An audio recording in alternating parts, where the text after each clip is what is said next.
Hello বন্ধুরা, দেখুন আজকে আমরা নতুন স্টাইলের বিরিয়ানি তৈরি করছি। প্রথমে এই যে কড়ার ভিতরে একটু ঘি দিয়ে দিছি।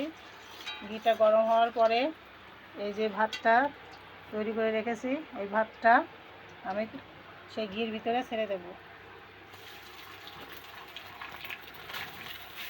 এই যে এবার হালকা করে একটু নেড়ে নেব।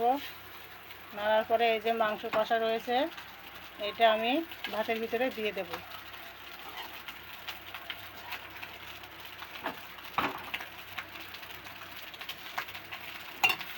মাংসটা দিয়ে আবার একটু নেড়ে নেব। দেখুন বন্ধুরা, কালার কেমন এসছে। এই যে ভাতটা এরকম ভাজা ভাজা হবে, তারপরে একটু বিরিয়ানি মশলা দিয়ে দেব।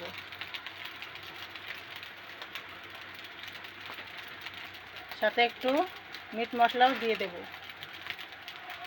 একটু হালকা নেড়ে নেব, নেড়ে নামিয়ে নেব। দেখুন বন্ধুরা, কালারটা অনেক সুন্দর কালার হয়েছে। এই যে ভাতটা ভাজা হয়ে গেছে, এবারটা আমি নামিয়ে নেব। এই যে নামিয়ে নিয়েছি একটা হাঁড়ির ভিতরে।